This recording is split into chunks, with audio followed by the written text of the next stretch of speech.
Hello students, welcome to the YouTube channel the English classroom. आज कल हमने पढ़ा था नाउन। पार्ट्स ऑफ स्पीच का प्रथम भाग है नाउन। नाउन किसका प्रथम भाग है? पार्ट्स ऑफ स्पीच का फर्स्ट भाग था। पार्ट्स ऑफ स्पीच का फर्स्ट भाग था नाउन। क्या था? नाउन।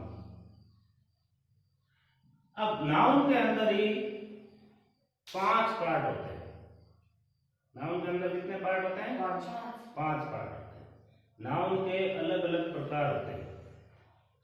नाउन के अलग अलग प्रकार होते हैं। काइंड्स ऑफ नाउन या parts of noun. Kinds of noun या पार्ट्स ऑफ नाउन आज हम पढ़ेंगे।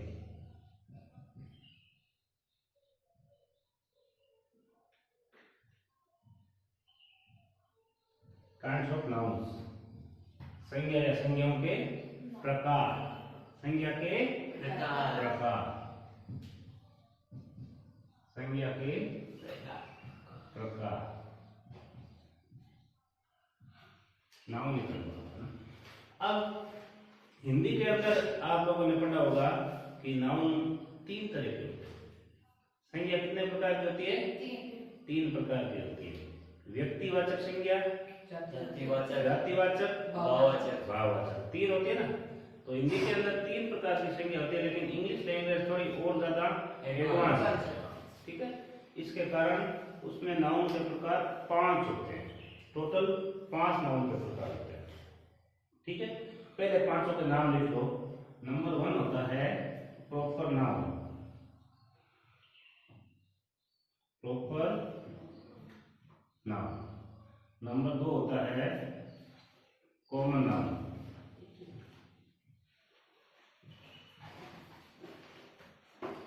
ठीक है, तीसरा प्रकार होता है नाउन का कलेक्टिव नाउन। Collective noun. ठीक है, चौथा प्रकार होता है मेटीरियल नाउन।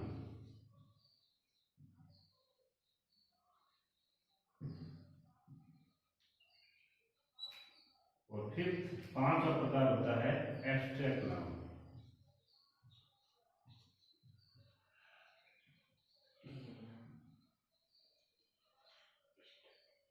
Abstract noun.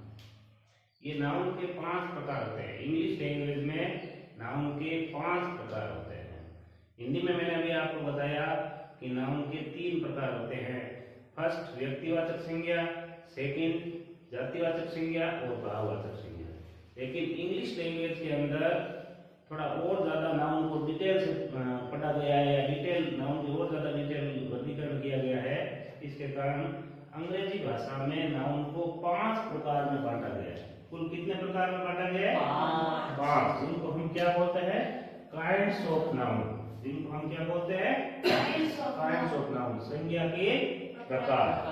ठीक है, अब proper noun, common noun, collective noun, material noun और एब्स्ट्रैक्ट नाउन, ये 500 प्रकार आपको नाम याद कर लेने हैं। सबसे पहले नाम याद कर लेने हैं, फिर हम इसको धीरे धीरे डिटेल से पढ़ेंगे।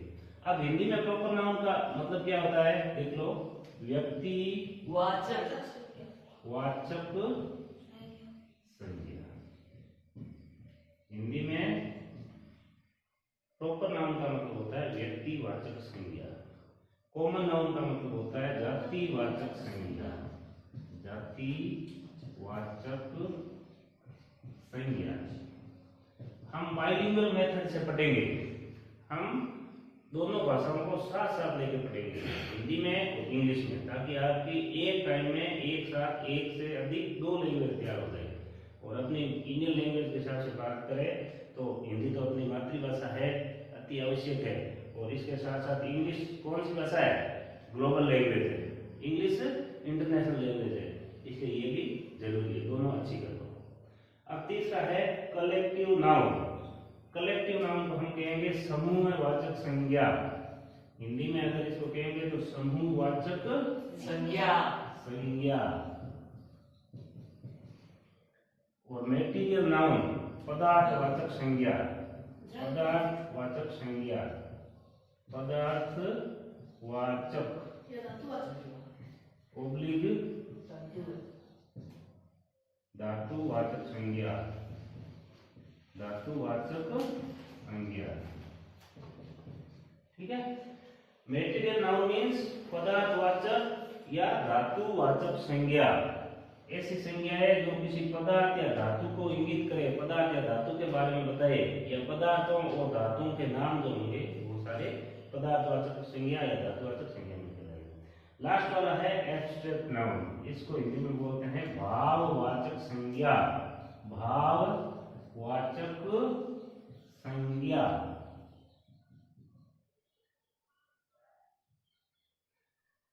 ये 5 प्रकार के नाउन होते हैं। English language has 5 types of noun. अंग्रेजी भाषा के अंदर कितने होते हैं? 5 प्रकार की संज्ञा होती है, नाउन होते हैं। Clear? The first one is proper noun. पहला कौन सा है? प्रॉपर नाउन है। ठीक है ना? काइंड्स ऑफ नाउन की अगर बात करें हम तो the first kinds of noun is proper noun, व्यक्तिवाचक संज्ञा, प्रॉपर नाउन। ये काइंड्स ऑफ नाउन का पहला प्रकार है। ठीक है, अब इसको मैं थोड़ा सा ब्रीफली कल जैसे अपने पढ़े थे ना नाउन प्रोनाउन, उस टाइप से इसको थोड़ा ब्रीफली इंट्रोड्यूस कर देता हूँ, फिर इसको भी डिटेल से पढ़ेंगे। अब प्रॉपर नाउन का मतलब समझो, ध्यान से समझना, ऑनलाइन स्टूडेंट्स और ऑफलाइन स्टूडेंट दोनों ध्यान से समझना, और साथ में इस वीडियो को कितनी बार देखना है? कम से कम 3 बार देखना है। ठीक है, आपकी कोई डाउट नहीं रहेगा। प्रॉपर नाउन मीन्स किसी भी व्यक्ति या वस्तु का निजी नाम। ध्यान देना, प्रॉपर नाउन मीन्स निजी नाम। समझ रहे हो आप? प्रॉपर नाउन का मतलब होता है किसी का पर्सनल नाम या किसी का निजी नाम। किसी का निजी नाम या पर्सनल नाम ही प्रॉपर नाउन कहलाता है। ठीक है, proper noun is the specific name of a person, place और थिंग। किसी का भी विशिष्ट नाम या पर्सनल नाम जिससे उसकी आइडेंटिफिकेशन हो, उसकी पहचान हो, ऐसे नाउन्स प्रॉपर नाउन्स के अंदर आते हैं। क्लियर? यानी ऐसा समझिए, प्रॉपर नाउन मतलब आधार कार्ड। आधार कार्ड एक बनता है ना एक व्यक्ति का, और जैसे ही आधार कार्ड देखते हैं, ये आधार कार्ड से व्यक्ति की पहचान हो जाती है। होती है नहीं होती? उसी तरीके से अब एक आधार कार्ड में 2 व्यक्ति तो हो नहीं सकते, है ना? तो कहने का मतलब है ऐसा नाम जिससे किसी व्यक्ति, वस्तु या स्थान की निजी पर्सनल जानकारी प्राप्त हो, पर्सनल नाम हो, वो प्रॉपर नाउन कहलाते हैं। कोई दिक्कत, कोई डाउट? क्लियर? ओके, तो प्रॉपर नाउन क्लियर हो गया। प्रॉपर नाउन का मतलब हो गया सीधी भाषा में निजी नाम। क्या हो गया? निजी नाम। निजी नाम, निजी नाम means personal name. Personal name, ये प्रॉपर नाउन होता है। Proper noun is the specific name of a person, place और थिंग, है ना? किसी भी व्यक्ति, वस्तु या स्थान का विशिष्ट या निजी नाम ही प्रॉपर नाउन कहलाता है। आगे इसकी परिभाषा भी लिखूंगा मैं। ठीक है, अब दूसरा है common noun. Common noun Hindi में इसको बोलते हैं जातिवाचक संज्ञा। जातिवाचक संज्ञा। यहाँ एक चीज का विद्यार्थी ध्यान दें, यहाँ जाति का मतलब जो ये समाज के अंदर जातियां हैं, उस जाति से मतलब नहीं है। ठीक है, यहाँ पर जाति का मतलब ये नहीं है कि वो ब्राह्मण है, क्षत्रिय है, वैश्य है, शूद्र है, या किसी भी प्रकार की कोई जाति है। इस जाति शब्द का, यहाँ पर जो नाउन में हम पढ़ रहे हैं, इस जाति शब्द का जो समाज के अंदर जातियां होती है, कास्ट होती है, कास्ट बिल्कुल नहीं है। यहाँ जाति का मतलब कास्ट बिल्कुल नहीं है। यहाँ जाति का मतलब है क्लास। यहाँ जाति का मतलब क्या है? क्लास या वर्ग। हिंदी में इसको क्या कह सकते हैं? वर्ग, क्लासिफिकेशन कह सकते हैं ना, वर्ग। यानी कि जातिवाचक संज्ञा कॉमनली यूज, देखो हिंदी में तो जातिवाचक संज्ञा थोड़ा आपको लगेगी, लेकिन इंग्लिश के अंदर आप नाम को पकड़ोगे तो ये जो संज्ञा है या ये नाउन है, ये कॉमन है। ये क्या है? क्लास में हमने पढ़ा था रमेश और पूजा का उदाहरण पढ़ा था ना।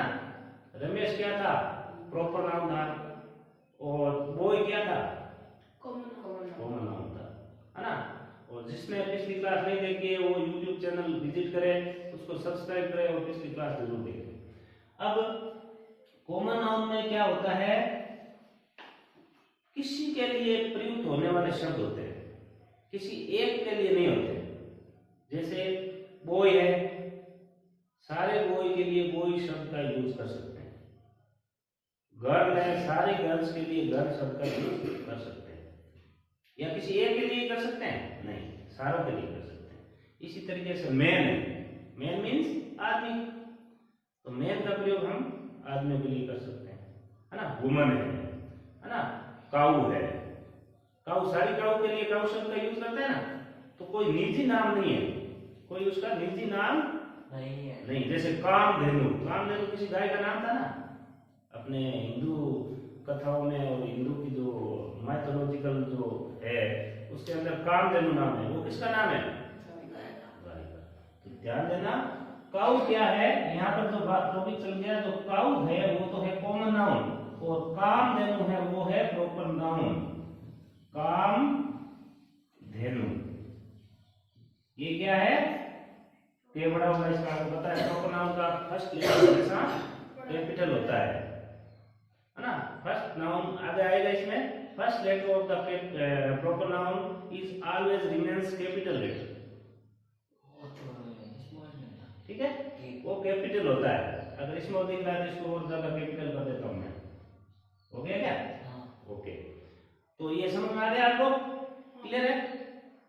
प्रॉपर नाउन मीन्स निजी नाम, और कॉमन नाउन मीन्स किसी के लिए, किसी क्लास या वर्ग के लिए प्रयुक्त होने वाले शब्द जिनको हम सभी के लिए यूज कर सकते हैं, वो कॉमन नाउन होता है। कोई डाउट हो तो कमेंट करके ऑनलाइन वाले स्टूडेंट्स जरूर बताएं, मैं डाउट क्लियर कर दूंगा।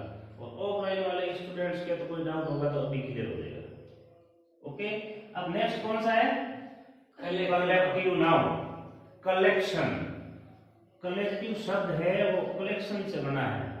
कलेक्शन का मतलब होता है, क्या होता है कि एकत्रित करना। तो यहाँ कलेक्टिव का मतलब एकत्रित है, यानी कि एक से ज्यादा है, सामूहिक रूप से है, समूह में है। समझ रहे हो बात को? तो इसका हिंदी अर्थ भी देखो, समूह है वाचक संज्ञा, यानी कि ये ऐसे नाम होंगे जो किसी एक का नहीं होगा, एक से ज्यादा कोई ग्रुप होगा, उस ग्रुप के अंदर समूह होगा, उस समूह का नाम, और वो जो समूह का नाम है वो नाम एक से अधिक ग्रुप तो है, जैसे व्यक्तियों का ग्रुप हो सकता है, वस्तुओं का ग्रुप भी हो सकता है, ठीक है। जैसे टीम है, मैं आपको उदाहरण देता हूँ।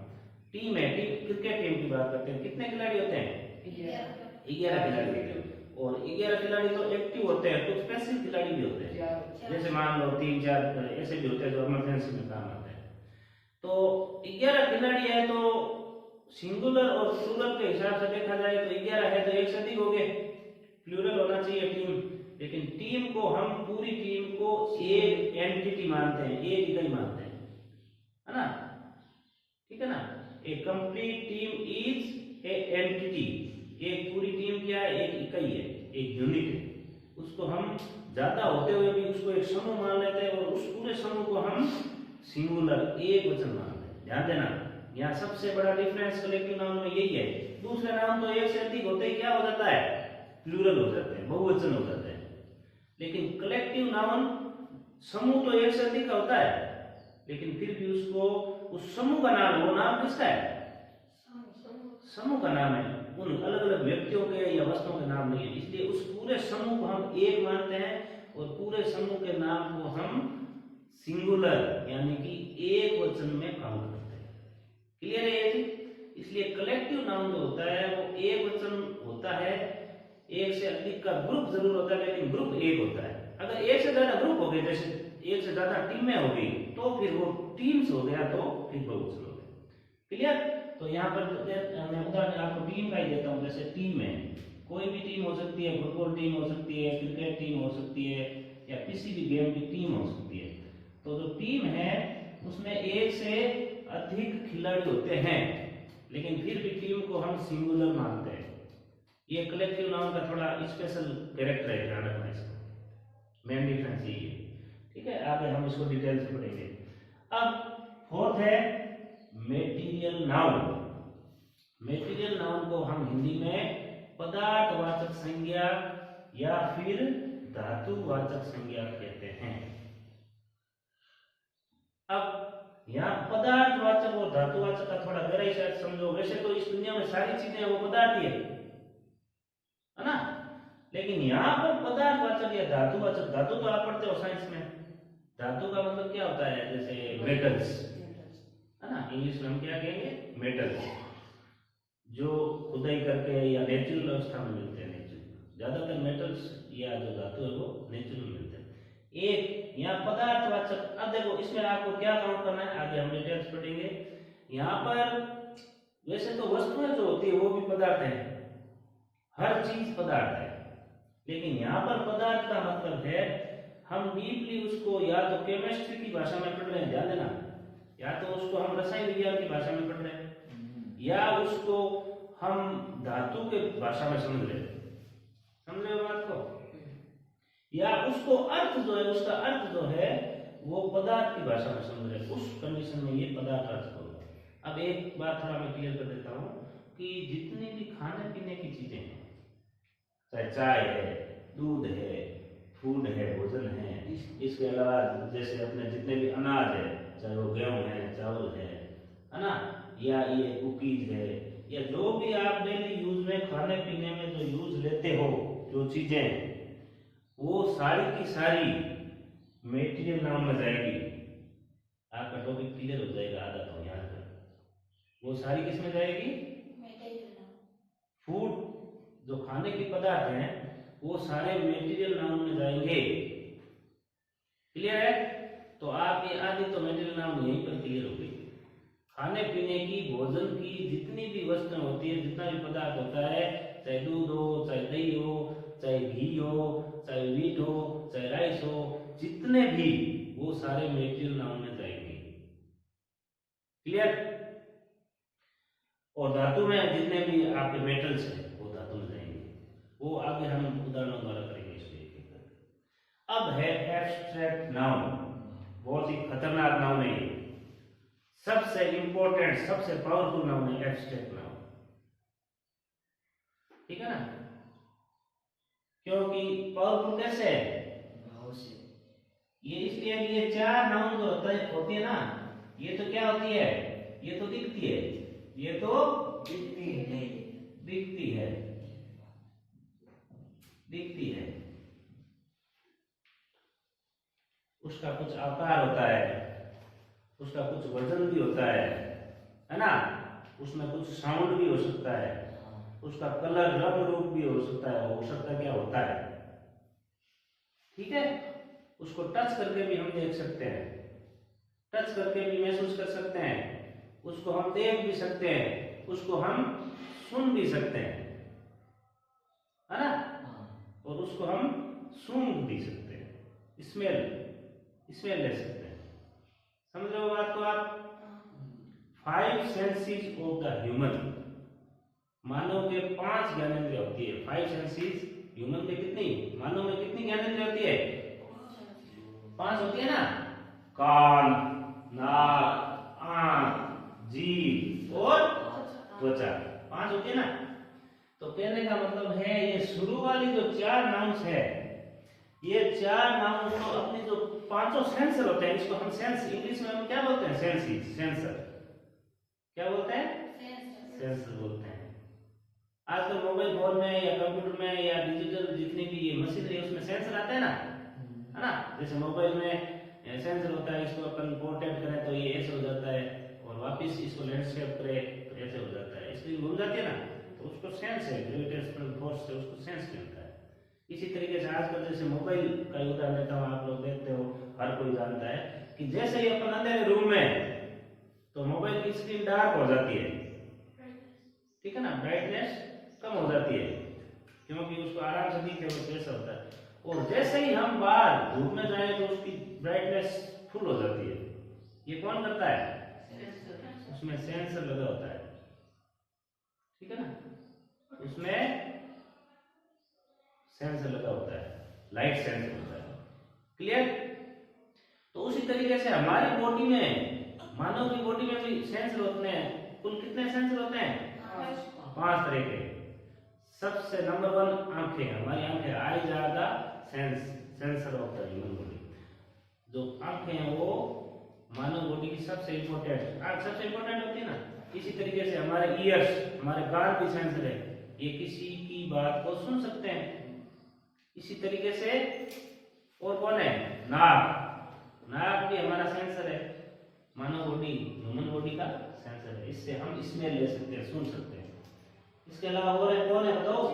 जीभ क्या करती है? जीभ स्वाद चखने का काम करती है। जीभ के बहुत सारे काम हैं, उसमें से एक है सेंसर। एक जीभ क्या है? आउटपुट भी है, आउटपुट यूनिट। इनपुट आउटपुट पढ़ते हो ना कंप्यूटर में। इनपुट का मतलब सूचनाएं देते हैं, आउटपुट का मतलब जिससे सूचनाएं प्राप्त होती है। तो जीभ से हमारे मन में जो भी विचार है या जो भी चीज है वो बाहर निकलती है ध्वनि के रूप में। तो ये भी सेंसर है टेस्ट करने के लिए, है ना। उसको टेस्ट किया जा सकता है, जीभ के द्वारा टेस्ट किया जा सकता है किसी चीज को। अब लास्ट में कौन है गया? Touch screen. आज मोबाइल में आती है ना टच स्क्रीन, वो त्वचा के आधार पर बनी हुई है। टच स्क्रीन किसके आधार पर बनी हुई है? त्वचा की कॉपी की गई है, हमारी स्किन की कॉपी की गई है। स्किन को टच करते ही पता चलता है। इसी तरीके से फोन की स्क्रीन एक स्किन है फोन की, ठीक है। तो एब्स्ट्रैक्ट नाउन जो है, ध्यान देना, वापस मूल टॉपिक पर आते हैं। एब्स्ट्रैक्ट नाउन जो है वो ये जो हमारी 5 सेंसेस होती है, कौन कौन सी होती है? नंबर 1 आईज, आंखें। नंबर 2 नोज, नाक। नंबर 3 ईयर्स, कान। नंबर 4 टंग। और नंबर 5 स्किन। स्किन होती है ना, ये 5 सेंसेस होते हैं, ये 5 सेंसेस होती है। हिंदी में इसको क्या कहेंगे? आंख, नाक, कान, जीभ और फिर त्वचा। ये हमारे 5 सेंसेस होते हैं। ध्यान देना, एब्स्ट्रैक्ट नाउन जो है इन 5 की पकड़ में नहीं आता, इतना खतरनाक है। एब्स्ट्रैक्ट नाउन हमारे सेंसेस जो बेसिक सेंसेस है, 5 सेंसर है, उनकी पकड़ में नहीं आता। इसका मतलब खतरनाक तो है, पावरफुल चीज है। फिर वो किसकी पकड़ में आएगा? वो आएगा 6 sense of the human body. और मानव के 6ठे सेंस अगर एक्टिव होगा तभी वो समझ में आएगा, तभी वो पकड़ में आएगा, ठीक है।